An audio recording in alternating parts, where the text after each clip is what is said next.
Welcome to the Money and Meaning Podcast. It's the podcast for CEOs who want a life full of money and meaning. I'm your host, Kanae Corder, National Certified Counselor and the world's #1 clinical hypnotherapist specializing in turning stress and anger into a life of meaning. I created a virtual experience that allows me to have private conversations with CEOs that are stressed because they're singularly focused on money.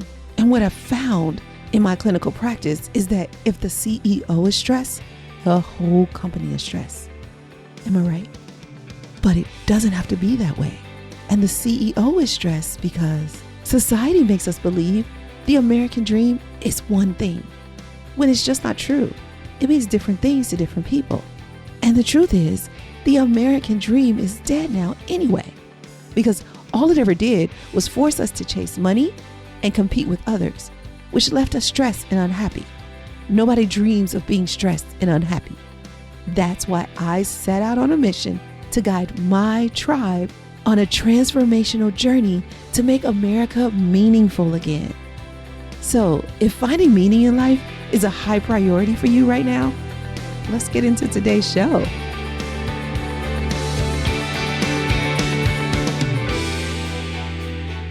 Today, we're going to discuss how to sell your business without selling your soul.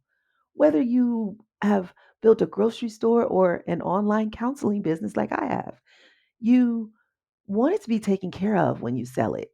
It's kind of like your child. So you want to make sure your dream is going to still continue. Am I right?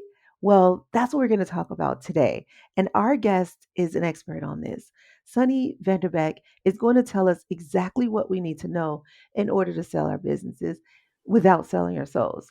Now, Sunny Vanderbeck is an entrepreneur, CEO, investor, military leader, and author with over a decade of experience in leading companies to success. He's the co founder and managing partner of Satori Capital and author of the book Selling Without Selling Out: How to Sell Your Business Without Selling Your Soul. After his successful sale, Vanderbeck founded Satori Capital, an entrepreneurial private equity firm founded on the principles of conscious capitalism. Satori Capital is made up of a team of passionate CEOs, investment professionals, and sustainability leaders on a mission to invest in aligned private companies and help them grow. In Selling Without Selling Out, Vanderbeck shared his personal story, a business sale that didn't go quite as planned. Now, Vanderbeck was able to buy his company back and sell it the right way using the knowledge he had gained. He's going to share all of that with us today. Plus, talk a little bit more about conscious capitalism. So, guys, please join me in welcoming our guest today, Sunny Vanderbeck. Hey, Sunny, Hey, thanks for having me. how are you? I'm doing very well, enjoying a sunny day in Texas and thinking about how to make businesses better. Oh, nice. I love a sunny day and I love business. We can talk all day about that. So, I hope you're ready. I am indeed. So, you may know that we ask every guest, what is your idea of prosperity? I've got a few things on my mind about prosperity.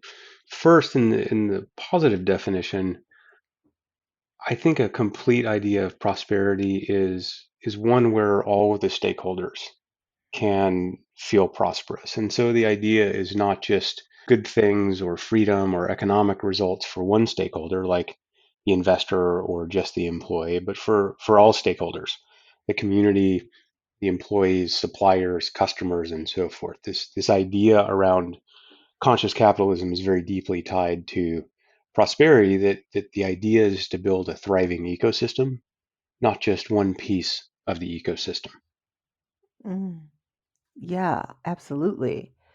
So then that kind of brings me into conscious capitalism because for a lot of people, that might be a new term. Many of us have heard it, but maybe not know exactly what it means. What would you say it means, or at least what does it mean to you? Yeah, so I'll give you the short version of conscious capitalism as I think about it. Profit is not a reflection of what we can get away with. It's not a Mm, reflection of what I can take from a system, be it a customer or an employee or a supplier.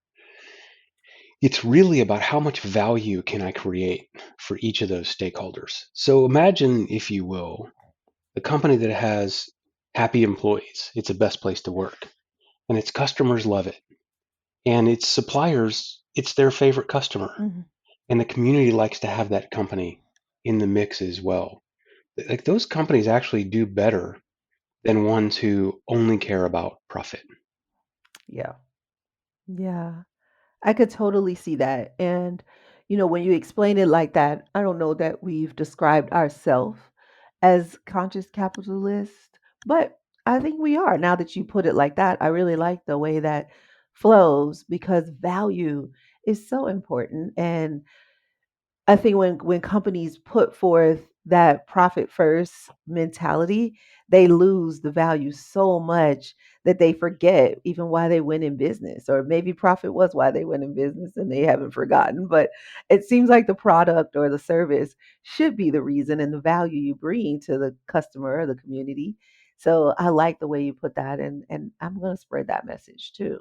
Thank you. Yeah, if I could add a little more, what if you just think about the mindset like this? Not what can I get, but what can I give? That's a great way. Right? Our belief is that if your mindset starts there with what can I give, the rest of it works out. I think karma is a real thing in business. I mean, if we spend our hours and our days and our years trying to do good for other people and create value for them and give and so forth, as owners, it works out just fine for us. Now, on the other side, to be clear, there are some places and cases where this has gone too far, and I'll be clear, profit's not a dirty word. No. Profit is not a bad thing. Profit's a good thing. And if you have happy employees and customers and so forth and no profit, you're not long for the world either. And Mhm. so the idea is all of these things work together. Yeah, great point. We interviewed someone back in, it might have been February or early March. And one of the things that he said was he had taken a call from, he's a coach, and he took a call from somebody who was just having a hard time. And he spent like 30 minutes on the phone with this guy. The guy was going through a divorce and he had the time. So he took the time and he spoke to him. And he runs a coaching business and he put on an event 2 years later, there was about $3,000 for the event, and the guy he spoke to on the phone for 30 minutes came to his event. He had never spoke to the guy since. 2 years later, he ends up there. But because he took 30 minutes of his day to speak to a guy who was having a hard time, it got him $3,000 down the line. So he could have said, well, you can speak to me, but it costs $300 an hour or whatever his coaching fee might be. But he didn't say that. He just took some time. And because of that, later he made a profit on that time that he spent, well over what he probably would have gotten for 1 hour with 30 minutes of his time in that moment. So that to me was an example of what you were just explaining. He was just giving. He wasn't thinking about what am I going to get for this. Absolutely. Yeah. So I want to talk a little bit about your background, but before we do that, can you tell me, I know I said in your bio what Satari is, but can you tell us a little bit more what Satari Capital is? Absolutely. So we're an investment firm. We have two major parts of the business. One part invests in profitable companies, ones that are usually 25 million to up to maybe 100 or 150 million in revenues. And in that part of the business, we use conscious capitalism, much like we described earlier. And we have a bit of a longer term perspective. My co-founder and I were both CEOs before this, and one of the things we realized is that the world was a bit challenged by short-term views, in particular from providers of capital. It's sort of the way things are, but as entrepreneurs, we decided we didn't like the way things are, and so we set out to change it, and so brought a bit of a longer term mindset and capital structure to it. And then the third piece for that private equity part of the business is our senior leaders in our business have all spent time in the chair. They know what it's like to make payroll and to do all the other things. They've been CEOs and founders and COOs and so forth.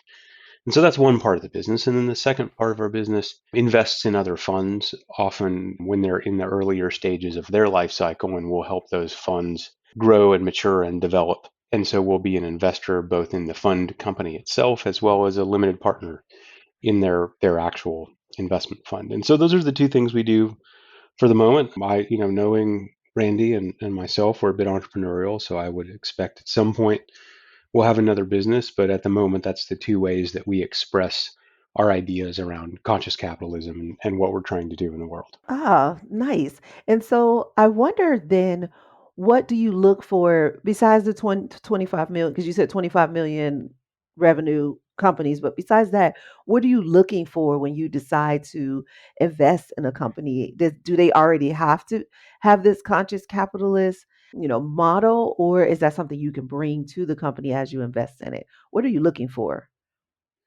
Yeah, well, I would say our diligence process is often 100 days long. So it might take a bit to go through all the things we look for. Mm, But as it relates to yes. your question about conscious capitalism, so here's what we've learned. This is often at a deep values level that lots of people may not use the words, but they do the things. Right? Just as you mentioned earlier in our talk, you're Okay. like, oh, I think I'm a conscious capitalist. That's how I make sense of the world. And so Hmm. you will find different language for this in Boston than you might in Atlanta, and different language in Atlanta than you might in Sugar Land, Texas. But as it turns out, we call them the unconscious conscious capitalists. They're people who do these things not because they read an article or someone told them to. That's just who they are. They're like, well, how else would I run my business? And so I think often we are Hmm. looking for people who are values aligned. Now, in some cases, you might see some of the stakeholders where they do an amazing job. So, as an example, they do very well with their customers. Their customers love them and their employees love them. But their suppliers, their mindset with suppliers has been much more of a sort of win lose mindset. And so sometimes we're able to open that one up. Hmm. In that particular case, that was me 10 or 15 years ago. I felt like we did an extraordinary job with our team and with our customers. But the relationship with suppliers was more likely than not to feel like purchasing and very price focused Mm. versus partnership and very results focused. And so I even had to learn that one myself, but knowing that I had seen the value of investing in my employees and investing in culture and doing the same with customers, it wasn't a big leap for me to say, oh, well, what if I tried that with my suppliers? And so in general, we're going to need to see Mhm. some signs of life that they care about somebody but themselves, right? That's at the essence underneath all this is, do you tend to care about others first or just about yourself? And so the coolest part of this whole journey with Satori was I didn't expect half the country at least to think that way. I thought it'd be little bitty pockets here and there. And as I got out there, what I realized was no, lots of us are doing this. We just don't use these same words. Mm. So that's been a very rewarding That's part of refreshing. this. Yeah, and the other place that I think Yeah. becomes important for us about where we invest and don't invest is generally if somebody wants to sell their company and kind of hand us the keys, that's not usually a good fit for us. We're looking for somebody who wants a partner. So if you want to, Mhm. throw the keys at me and leave, Ah. that's not really our thing. We want to be partners. On the other end, some companies what they want is somebody to write a check and leave them alone. And we're entrepreneurs. We're not Yeah. really Yep. good at that. Like the rewarding part of this is actually being able to make a difference. While I certainly don't know every industry and everything, nor do my teammates, we have had the benefit of being in lots of situations that can help along the way. And so I actually think that's probably the most rewarding part of this job and what we do as a firm is being able to make a difference. Okay. So based on what you said, you are not investing in like startups. These are companies that are already in business, have been for a while, and like you said, are multi-million dollar companies. And then you come in to help them grow or scale, or That's what is the primary goal of partnering with your company? Yeah, so I would say that growth is often a big part of it. If you think about when you've got Hmm. $1 million of revenue as CEO, you're making a lot of $5,000 decisions. And when you've got $10 million of revenue, you're making a lot of $50,000 decisions. And you start to get to 25 million of revenue, your day-to-day decision making may be 250,000. Now you get to 50 and everything's $1 million decision that makes it to your desk because the easy stuff, your team's taking care of that. And so we have seen Mm-hmm. oftentimes that as companies can get successful enough that they stop doing the things that made them successful. It was actually one of the better pieces of advice Yeah. I got along the way. I got a short list of three, but one of them is this: the more successful you are, the less likely you are to do the things that made you successful. Now those words haunt me every day still, That's so funny. sitting on my shoulder, asking me, "Am I doing the things that I did before that helped me get here?" And so they can almost become victims of their own success because they scale and they get growth and they get big, and it becomes sort of harder to take the risks that you might want to take. I'll give you an example. If you're a manufacturing company, opening another plant, that could be 2 or 3 years worth of earnings for the business. A big decision. And so it's easy to go, well, things are Mm-hmm. going just fine. Let's not do anything. And so we can be a good catalyst in the midst of all of that to maybe help an owner get some liquidity and get some chips off the table and make sure the company's got enough resources that it can make bigger decisions without fear of everything's at stake. Yeah, great. I'm glad you broke that down and explained that way. That makes so much sense, and it's so true. You do start to like reinvent the wheel and try to do things that one you don't even know because this is uncharted territory. And I guess your business was always uncharted territory, but over the years you probably got it down. And then as you grow and grow and even scale, there's so much new parts that you do need to bring in somebody who maybe has navigated the waters before that you haven't. I think so. I think it can help quite a bit. And if nothing else, somebody to just be able to help think through a decision through a new perspective. Or, sometimes we'll bring a skill to the mix that might not be on the team. As an example, some of the companies we invest in are looking to make acquisitions. And so having been through that lots of times, we can Mm, can help with that or to build a team. One of the things I was really blessed with in my first business is I was able to, I don't know, almost by accident or fate or providence, I'll never know. I was mhm, able to get somebody on the team early on that had done it before. And I got to see, this was in my early 20s, and I got to see what it was like to have a real professional who kind of knew what they were doing. They hadn't been through the exact situation, but I had them on my team and I knew what they were doing, or they knew what they were doing. And so I just kept running that playbook. I said, well, let me see if I can keep hiring people that are more accomplished and smarter and more experienced than I am. And let's see what happens. Because that first one sure worked well. mm.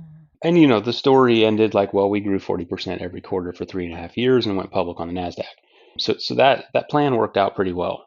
Now, not every hire Yes. worked. To be clear, in the telling, it sounds easy. In the living, it was hard because they don't Right. always work. I still get it wrong sometimes.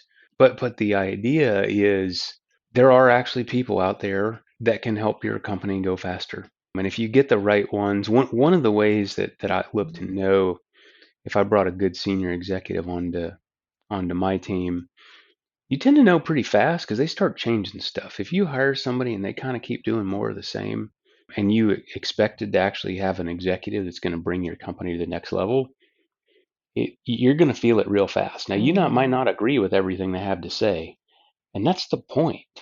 Like if you Right. agree with everything they say, you didn't need them in the first place. And so you can prepare yourself Right. for some, One of you is not needed.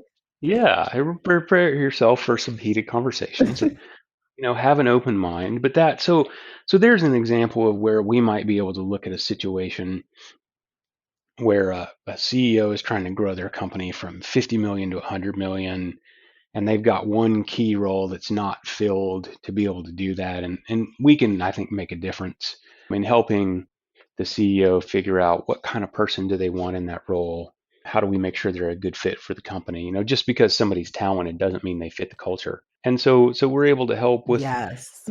many of the things that happen in this journey of, we call it the journey from 200 or from 25 million in revenue to 250 million in revenue, lots going to change. For those of you that are running a business now, think about the difference between life at 100,000 in revenue and life at a million in revenue. Whole world changes, and it changes again at 10 and Yep. again at 20 and so on. And so a lot of things. There's a title of a pretty famous book, and the title kind of sums up the whole point, which is funny because it's the opposite of the advice I gave earlier, and that's okay. What got you here won't get you there, right? This idea of what got you here won't get you there is a good reminder Yeah. that it's the other side of the more successful you are, the less likely you are to do the things that made you successful. Yep. And I think that point, Because I my buddy bet that those are made it, talking about two different groups of things. that's right. Yeah, the first one about, not doing the things that made you successful, I think that one's a lot about being willing to take risk, being willing to dig in deep and get your hands dirty, being willing to hustle to close a customer, all those kinds of things. That entrepreneurial spirit Mhm. is really what the first one's talking about. What the second one's talking about is there's Mhm. a point at which you need that entrepreneurial spirit and you need some other stuff. You need a planner and a Yep. thinker and a step by stepper. And, the entrepreneurs of us, well, I won't speak for anybody but myself. I don't do real well in staff Mhm. meetings where we're going through metrics for 2.5 hours. Now, what I can also appreciate is I actually know we need those and they create a ton of value.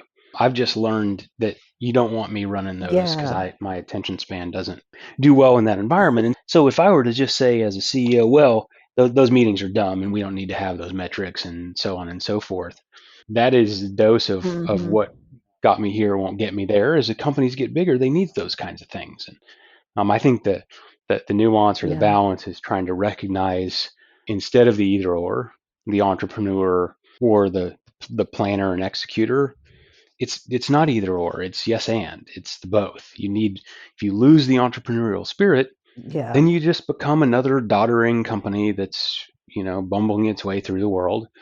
And if you don't have the organization and planning and execution, you become another company with serial dreams and no results. I don't want to be either one of those. And so my Ooh. advice is do both. Mm.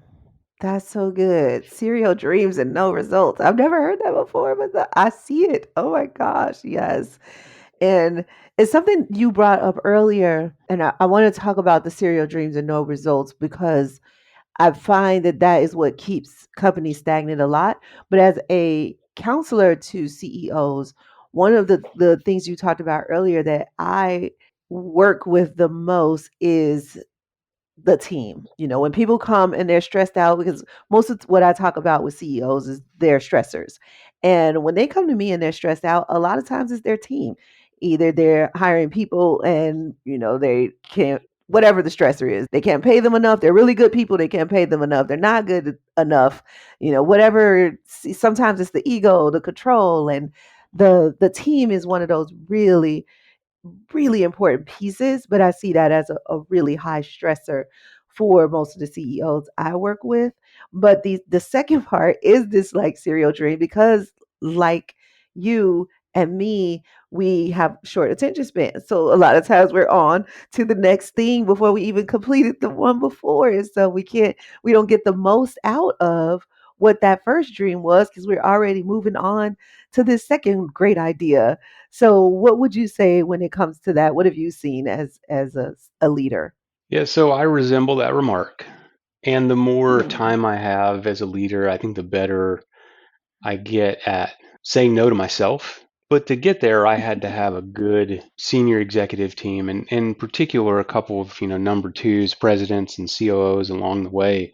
Did a good job of listening to all of the here's the 10 things I want to do, and saying, well, those are all great, but we're going to do these three. And I'm like, no, dang it, we're going to do all 10. Mhm. And he's like, look, here's the deal. We Mhm. can't actually execute 10. We can execute three. And of the 10 you have out there, these three are at the intersection of our ability to execute and how much value they create for the system. So we're going to work on those three. And in this case, I trusted him enough. It was one of those conversations I remember quite well. I trusted him enough that he actually had an accurate assessment of what was realistic.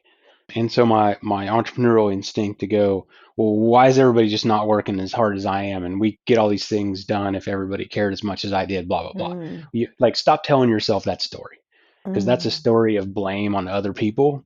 It's your company. So if you're getting those results, it's your issue. Like, no, like, quit complaining about your team. It's your issue. You built that team. And so in mm. this case, the being willing to not do the seven things so that the three things that matter most, I can get an extraordinary outcome. And I think that was the learning. Like, would you Yeah. rather do 10 things, kind of, sort of, a little bit, or would you rather do three things and get extraordinary outcomes? Where you're like, wow, that was better than I expected. And so part of this has just been sort of, it Mm, took me a little yeah. while to learn this stuff, but it's, eventually I'm get the point. And so being able to execute a couple of things very well, I think, is more useful than being able to execute 10 things poorly. Yeah. I love that. That's so good. So we spoke about those stressors, two of the stressors, the team and then the serial dreams. What would you say are some of the other stressors that come up, especially when a CEO or founder is considering this sale or this partnership with a company like yours? Well, one of the things that happens is most of us will only sell a company once or twice in their life. And they may only take on an investor, two, three times. And so we don't get a lot of repetition at how to get it right. And for Right. many CEOs, it's all brand new territory. And so there's really not much to go on. It's not like you can take your experience from your industry and translate it into what all these accountants and lawyers and finance people are saying. And in a lot of cases, so you go, okay, well, I'm going to hire qualified advisors, which is a really important thing. Like, don't cheap out on attorneys and accountants and people that help you with this kind of stuff ever. But then comes the problem. And here's the problem: all the people that are there to advise you don't have a stake in the outcome. They advise you and then they go on to their next thing. Mm, Their success for them looks like we got it done, while success for you looks like something entirely different. And so one of the stressors comes out when you don't actually know what you want. It's very common to see, I don't know what I want. Or you mm, know one thing you want, but you haven't thought through the other things that you actually do want. You just haven't thought about it. And I'll give you an example. Here's a way, I'm gonna give you a way to cut all the way through it. If you knew okay. for sure your acquirer was going to fire 100% of your employees, how much more do they have to pay? For a lot of CEOs I know, Mm, the answer is, oof. I don't, Yeah. I'm not having that conversation. Get out of my office, right? Yeah. But if that's Yeah, right. true, Yes. then it turns out we care about more than just the money. We as CEOs, most of us actually care about other things than money. It's not that we don't care about money. It's just, yes, and I care about my team and my customers and my suppliers. And so part of the idea in the book is to build a framework for figuring out, what do you really care about? What matters to you? And if you had to make a trade-off, what trade are you willing to make? If you had to make a priority between your team and your customers, who are you going to pick? Because you might find yourself in that Mm, situation. Or on the good side, you might find a perfect outcome and not even know you're looking at it. I had a friend I was chatting with recently. He had yes. somebody approach him to sell, hey, can I buy your business? And he was kind of unsure about, like, I don't know if I want to do this, and story X and reason Y. And so I walked through some of the tools from the book with him to figure out, what does he care about for himself, his family, his team, so on and so forth, and what does his vision of the future look like after this acquisition for all these people, right? We're trying to invent a future that doesn't yet exist and sort of sit with it and see, like, what does that look like? Here's what I saw happen over the conversation. Because we got clear on what he wanted, it helped him go from, I'm not sure Mhm. about selling my company, to this strategic company is sort of not a competitor, but they do kind of the same thing. We're just much larger. He went from, I'm not sure how I feel about this, to very clear. Every single one of the things he laid out he wanted to accomplish, and every single one of the things he wanted for each of his stakeholders, that's what was in front of him. And so he went from, I don't know about this, to, Mm, oh my God, this is literally giving me everything I want. Let's go. And yeah, so that's so getting, cool. Insight. yeah. So your lack of clarity on what it is that you really want will get in your way. And what your advisors want, Mm, it will by definition not be what you want. The most important day is not right. closing day. It's the day after, when it's just you. It was your call.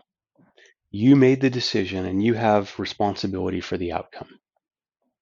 And it's the day after that, and your customers have gone on into a new place, and your employees have gone on into a new place, or you have a new investor that owns half the company, and it ultimately was all you. How you feeling now? Well, if you didn't think about what about Mm, my employees or what about my customers and so on and so forth, it's not going to be a great day for you. Closing day is usually a great day, but the day after, you're like, oh, what have I done? And so I'm trying to help people through the idea of right. all of these people are going to tell you stuff and you're paying them to advise you, but it's your call. And the only way to make a good call on this is, Yeah. is to know what you want. The Beatles said, "Money can't buy me love." But guess what? We are all using money to get love. It's true. I'll tell you why I know. I've learned in my almost 20 years of working in the financial and mental health industries that money and love go together, whether we wanted to or not. All of our actions are based on doing what we think will get us the maximum amount of love. Now, later in life, we begin to use money to get that love. From the time we are children, we set in motion a plan to get our parents' love, then our friends' love, next, our partner's love, and so on and so on and so on. So you see, around age 14, we make a final decision on how we will handle money. And it just so happens that at that same time, we are making a decision on how we'll handle love. You might decide to be a saver. You might decide to be a spender. You may even decide to be a hero or an enthusiast. Wondering what those two are? Take the money mentality quiz. It will reveal how you use money to get love. You don't have to believe me. See it for yourself. Take the money mentality quiz. Go to presidentiallifestyle.com/quiz and see for yourself. It's free and it only takes like 2 minutes.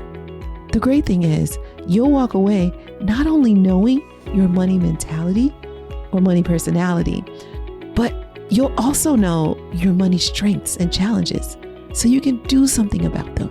So go ahead, take the quiz, but don't stop there. At the end, remember, give me your email address, your best email address, so I can give you some guidance to get enough love and money in your life to make it full of meaning. Go to presidentiallifestyle.com/quiz. The link is in the show notes. Now, let's get back to today's show. Yes. I love that. I love that. It's something that we talk about a lot because, well, first, let me say it is interesting because it sounds like what happens is, you know how they say you have buyer's remorse after you buy something? This on this end, you have like seller's remorse. Like you're like, oh no, I want it back. But that was also sort of your story. Am I right? Is that what happened with you?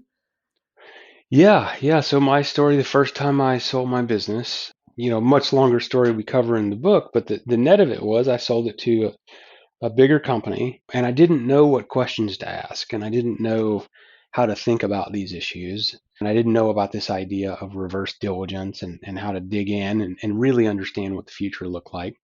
And so as a result, I sold my company to another company that didn't really seem to be a fit at all. And Mhm. I got lucky. I got lucky because I got to buy it back a year later and fix all the stuff that was not right and I kind of got a second shot at it. And I hope that no one else has to rely on I got lucky and I got it back so I could fix it to go through this process. My hope is they can learn from both my experience and lots of CEOs that were interviewed for the book about their experience about how to get clear on these things. And so look, the second time we sold it, I hadn't yet Yeah. really clarified my thinking on this, but I think we did a much better job in terms of how things turned out for all the stakeholders the second time we did it. And then as I've been at Satori, where our business is both making investments in and selling subsequently businesses that we have invested in, and so we've gotten to spend a good bit of time thinking about this problem and trying to understand how do you get an outcome that works for everybody. Yeah, that's a great question. And it's kind of on the lines of the question that I'm going to ask you because it sounds like there's some sacrifice that needs to be made, some compromise. You already talked about the insight that you need. So talk to me about what you feel like you've sacrificed to kind of get here, get the knowledge you have, get the success that you have. What would you say you've sacrificed? Or I probably should be asking your family what they sacrificed on. That was going to be my first response is ask the people around me. I maybe talk a little more about what I had to be willing to sacrifice. And and Mm, so a okay. long time ago, I had this idea of everything is possible. And it's one of those things it's part of how I was wired. And this was, my first business and I would run it. It was kind of the tagline for our company internally. And it was very much the entrepreneurial mindset about, well, just because it hasn't been done doesn't mean we can't do it. Everything's possible. Let's go figure it out. That was kind of our deep part of our culture and who we are. And as I got more wisdom, the subtext of that became if you're willing to pay the price. And so, Ah, yes. be your own boss, set your own hours is what they told me. The reality is be your own boss. You work all the hours. I spent my 20s building a company. When it was the weekend, I would still go to the pool and you would see me with a, 300-page book on finance or sales and marketing or operations or who knows what, because I felt like to lead the company, if it was going to grow at that rate, I had to increase my capacity and capability as a leader at least as fast as the company was growing, if not faster. And so, I remember, I don't know, we were probably 3 years in when the founders all got together and said, we probably need to take at least one day a week off. Maybe let's just be closed on Sunday and not work on Sundays. My now wife of 20 Mm. years, we've been together probably 25. She would come up to the office and sleep on the floor just to be around me. So I was absent Mhm. from a lot of things along the way and, sacrificed my physical condition for sure. I was an Army Ranger a long time ago and wasn't going to the gym, wasn't working out, wasn't eating well, wasn't sleeping well, all those, typical CEO kinds of things to do. And so, ultimately, I think I've managed to sort many of those out. Like if I'm tired, I go work out. I actually feel better when I do that. Sleep's probably the big frontier for me. I'm still Mhm. not. I have not mastered sleep.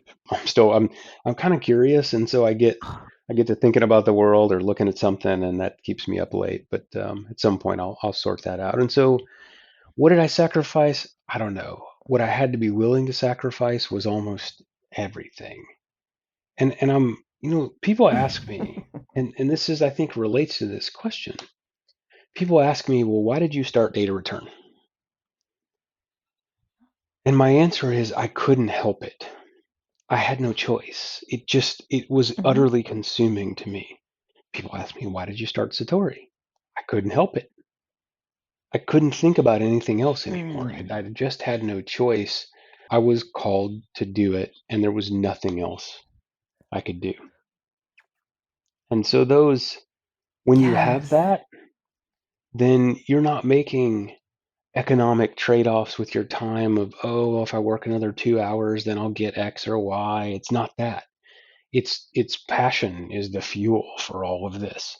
And so finding Yep. a way to be extraordinarily passionate about it just lets you prioritize. And then maybe if you were to, or if I were to reframe this as what did I prioritize instead of what did I sacrifice? The Mm. thing that I was trying to build and the team there and the customers and the joy that I got from all of that was more important to me than other things. And as they get bigger, then the responsibility that you have for these other people and their lives and their employment and all of those become more important than how much did I sleep tonight? Did I remember to eat? All those kinds of things.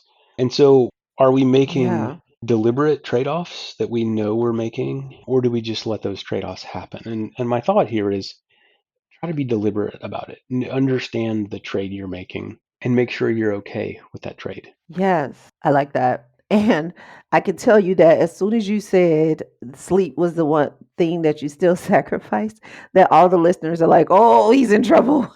Yes, you were Hmm. in so much trouble because that's the thing I preach about the most. I preach about if you don't get anything else right, like get the sleep right because it can take care of you when other things can't. And if you're losing sleep, then stress, you're more susceptible to the stress, the response, I should say, the stress response. However, you respond, because we all respond differently to stress. But when we lose sleep, it heightens it and quickens it. It's like it's going to happen faster if you're not getting the right amount of sleep. But I also need to say that I freaking love your wife, and no wonder you married her. She is awesome. Yes, she is. Indeed. I mean, what a support. She's just like, you know what? Okay, screw the date. We won't be going on it. I'll just come and hang out with you there. And if you stay so long, I'll bring my pillow and fall asleep next to your That was a feet. pretty good Oh, early sign. she's awesome. Yes, she is. Oh, so I have two more questions for you before we wrap things up. And I'm always torn as to how I want to end. But because, and the reason why is because one of the questions we asked, you kind of already answered, but you did say you had three pieces of advice. So you probably have a second way to answer our question. But I really wanted to know a little bit more about the selling your soul. Like when have you seen and I guess it wouldn't be one of your customers because you would protect them from this, but when have you seen somebody like really felt like they've just sold their soul and they don't know what to do? Like what is that? What is that like?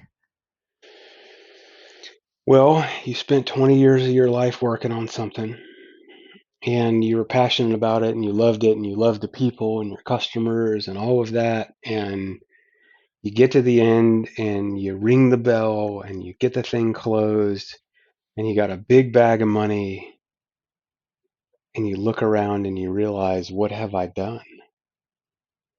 Because you can't usually undo these Mm, things. These are one way. Like you can fix a tattoo, right? They got a way to get a tattoo off. mhm. It's Yeah, hard to or just fix cover it it. up with a bigger Yeah. tattoo. I sold it to the wrong people, and those are real hard to unwind. And so part of what happens is you get all these people around you telling you what you should want in and not spending enough time Mhm, thinking about what you do want. So the way this plays mm, out is yeah. I have this thing called TV face. And I learned about TV face when I had, 103 fever, was totally overwhelmed by events, sick, sick, sick, and I just had to go on live TV and national TV and talk about what we were doing and be a CEO and look the part and be the part for, 10 minutes and hold it all together long enough until I could get back off camera and kind of fall out. No one cared I was sick. It didn't matter. Um, Mm, and mhm, so what happens in this is post transaction, it's real easy to put TV face on to the outside world and oh yeah, it was great and we got this big multiple and here's the acquirer and da da da da da. And inside you're thinking to yourself, yeah, none of this stuff matters. Like I'm just not happy. My 20-year employees are calling me, telling me about crazy stuff this acquirer's doing, and my customers are calling me because this company's doing some nonsense that's hurting them, and I'm powerless to do anything about it. And I've made an irrevocable decision, and now I have to live with it. Like that's the deal. You're going to have to live with mm. whatever decision you make. And so it happens more often than not. And it happens in sometimes big giant ways and sometimes little tiny ways. And I'll give you an example, and we talk about this in the book. And it seems like a kind of a goofy little thing, but I think it makes the point. I had a friend whose Mhm. company was very successful, and they were the sort of entrepreneurial player in an old school industry. And so, as the story goes, one of the big players eventually decides, we need some of that. Whatever made that thing special, like we just need to get some of that, so let's go buy it. And he went through all the stuff and asked all the questions, and they got through diligence, and he closed the transaction, and it was great. And he stayed on to run that part of the business, and they were bumping along. And a couple months into the deal, the HR team from corporate showed up. And I promise you, when corporate comes, they are not there to help. They say they're there to help. They are there to inflict their will upon you. And so, in just one little tiny thing of the thousand things they could do, but the point is the point of the story.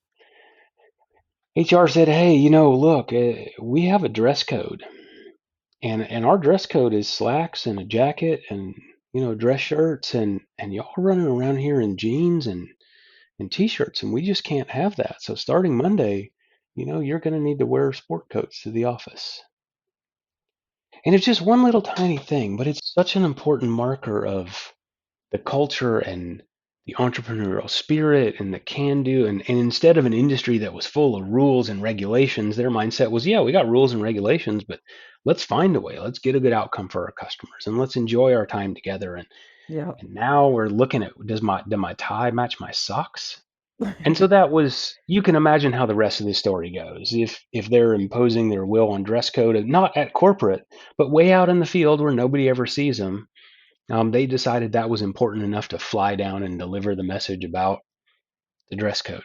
Now, here's the funny thing: you can ask for Yeah. stuff in an acquisition that might seem a little silly, but you can ask for it anyway. Now, my advice is don't ask for a bunch of goofy stuff. You're wasting precious asks and ammunition on things that don't really matter.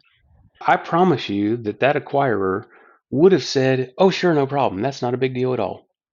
Didn't cost them any money. Didn't They would have said, "Yeah, Yeah. happy to do it." I had a friend that sold a company. He sold his business to a Japanese company, and he knew going into this that in many Japanese companies, tenure, how long you've been at the company matters a lot. It affects benefits a lot. It affects stature and status within the company. That it's a big deal. And so one of the things he asked the acquirer for is he said, any tenure that my employees have at my company now, I want that to carry over. And so 8 months after the transaction closed, Mm.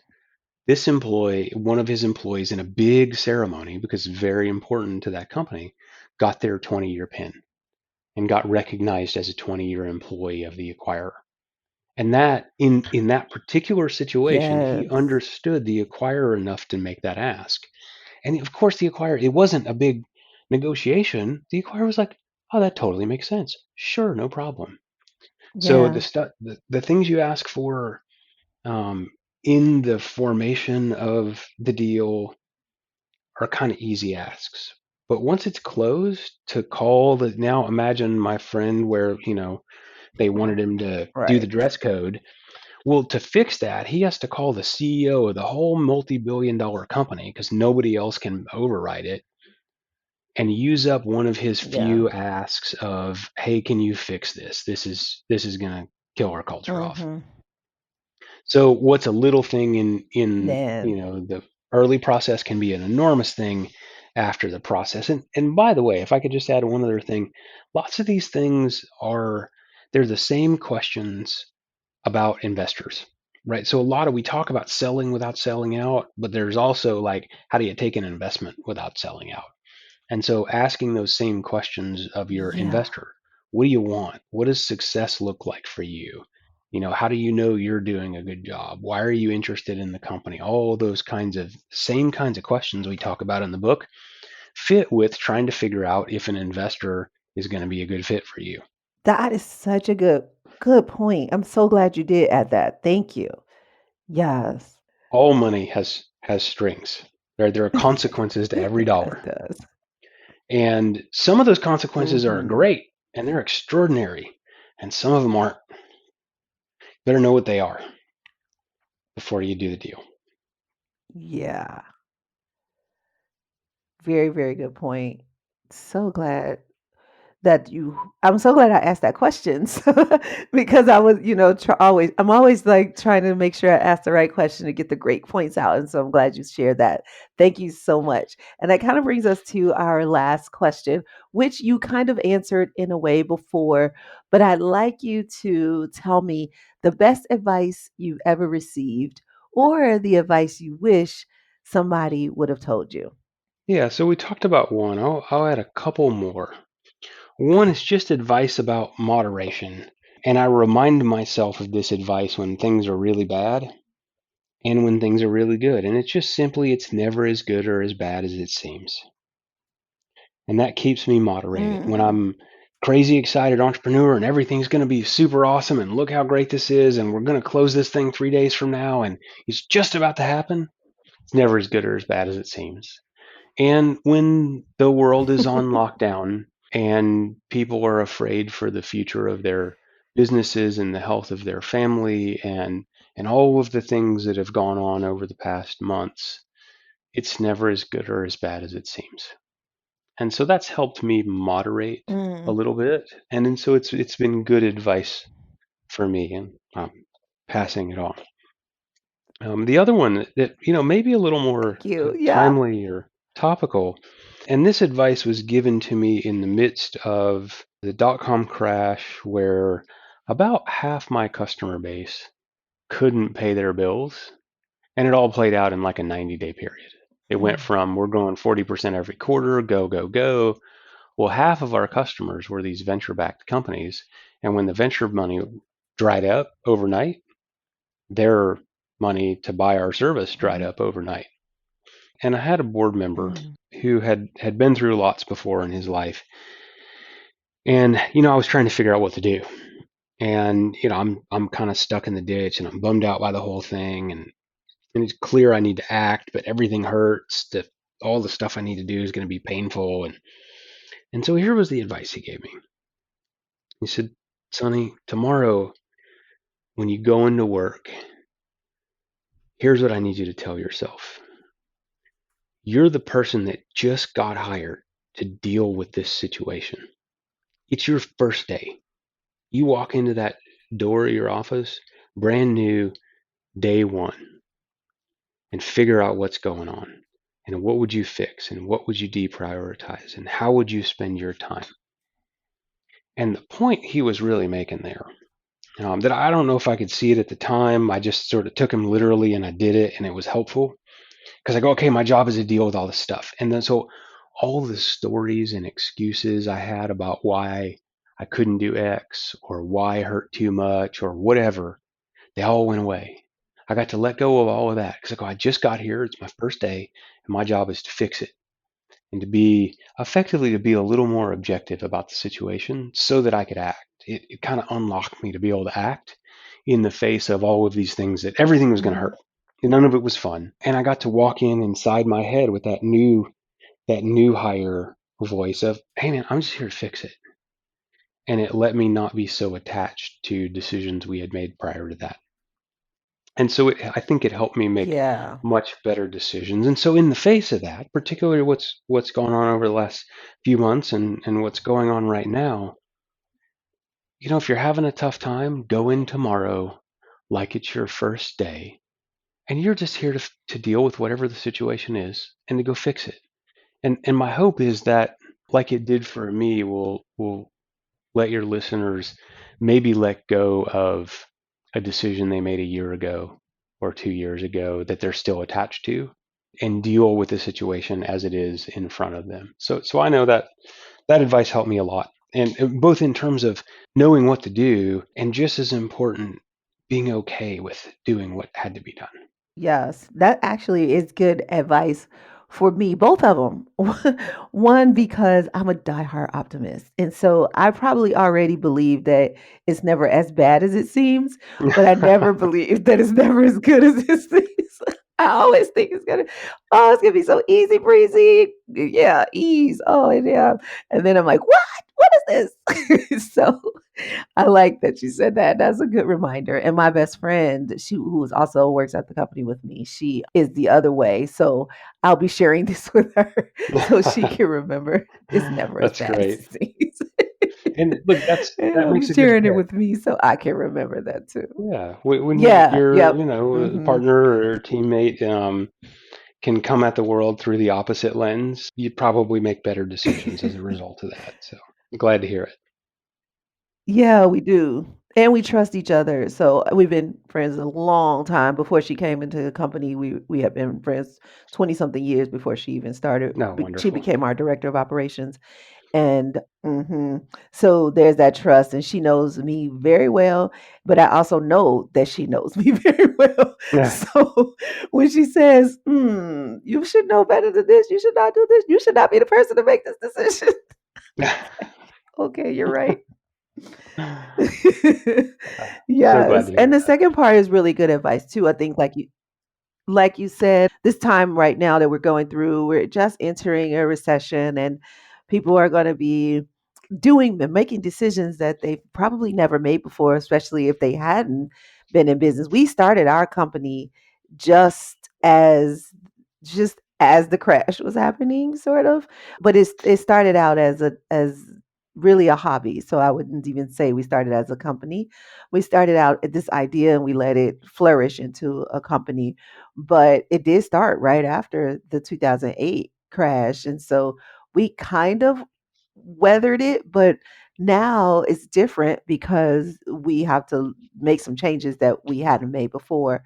And that's why I said your second advice was good for us too, because I don't usually get attached to ideas because like I said earlier, I'm one of those multi-dream or serial dream people. So I'm like, oh, better this idea is even better than the last one. So it's like easy for me to move on. But when there are people involved, it is a lot harder for me to make decisions because I was a solopreneur for so long. And now that I have a team, I'm sort of like this bleeding heart mommy who's like, oh no, my baby, I can't let my baby go, kind of like that. So it's good to hear you say that and just to be able to give myself permission to detach for some of the things and be the first day CEO rather than the 10-year CEO. I hope you find it helpful. Yes, I do. So thank you very much. And I also want to ask you, so if somebody listening is saying, wow, I want to either work with Satari, or I want to know more about Sunny, or just connect with you in some way. What would you give them? I know you have an assessment or something like that. And then if you want to give your social media links, that'd be great too. Yeah, so I've got a website up that's just literally my name. It's sunnyvanderbeck.com. We have on the Hmm. website a bunch of tools that are really useful to helping clarify your thinking around, what is it that you want and how do you know if it's the right acquirer, investor, all those kinds of things. An assessment to help you tell if you're, how ready are you really to do something. And that's the best way to get in touch with me as well. Or you can come to my firm's website at satoricapital.com if you'd like to have a conversation about whether or not we could be a fit as an investor. So either way, will get to me, and I'll be happy to help if I can. Okay, great.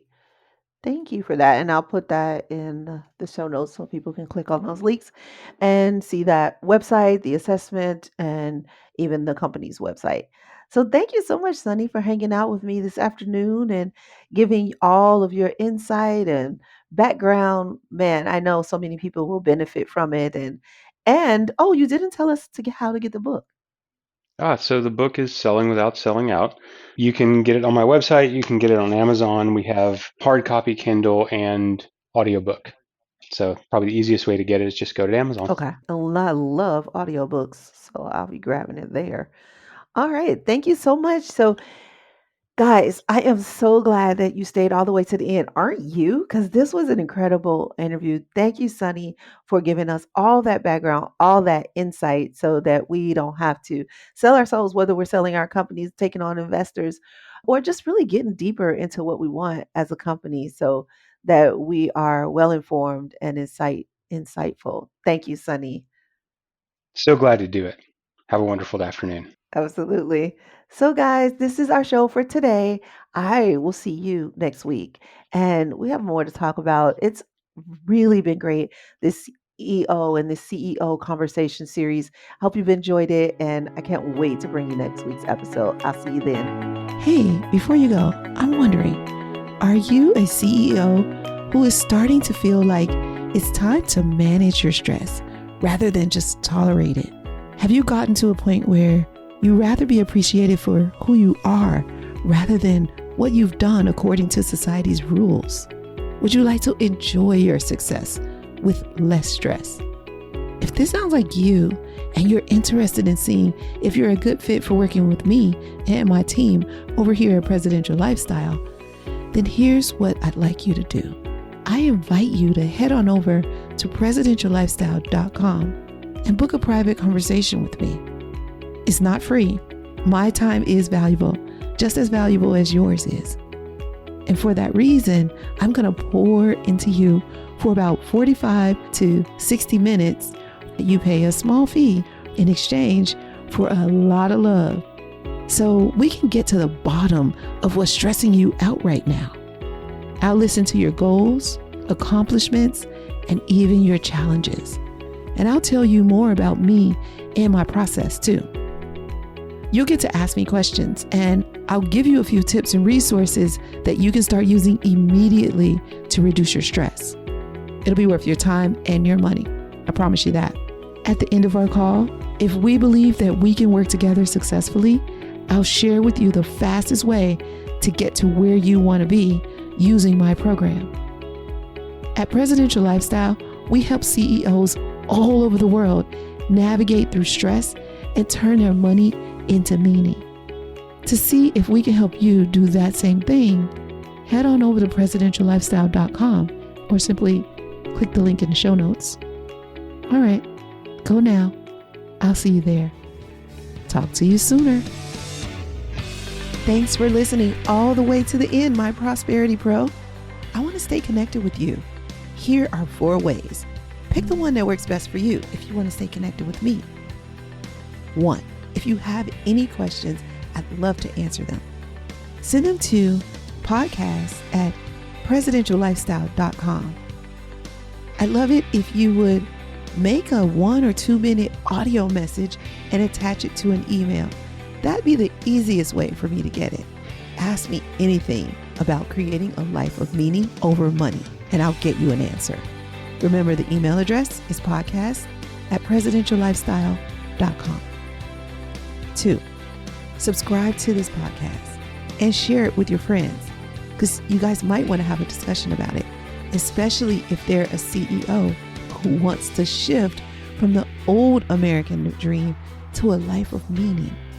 3, we try not to have any sponsors on this show unless they are truly in line with our values. I mean, really a good fit. So that means we fund this podcast ourselves. I'd like you to take a look at our resource page to see if there's any products or services that we recommend that are right for you. If not, no worries, maybe later. If so, please use our affiliate link to purchase. Thank you in advance for doing that. You are such an amazing person. Okay, 4 and last. If you want to know what's happening over here at Presidential Lifestyle and you want us to email you the update, then go to presidentiallifestyle.com/blog/now. And you'll see the current updated blog for the week, but you'll also see a link to subscribe to that blog. We can email it to you if you like. That's presidentiallifestyle.com/blog/now. Don't worry, you don't have to remember that link or any links. They're all in the show notes. Oh, and I forgot to say, if you're enjoying this podcast, go ahead and leave us a review and tell us how much you're enjoying it. And now for the legalese. This podcast is not to replace professional counsel. The best advice is from a professional who knows you and your specific situation. The topics discussed in this podcast are general in nature and for informational or entertainment purposes only. We encourage you to meet with a professional that you can discuss your specific situation with. Whether you choose us or someone else, one-on-one counsel is important, whether it's a financial, therapeutic, legal, or other decision. So that's all for now. I'll see you next episode. And remember, you can have wealth in all of its forms. Believe it, and you'll soon see.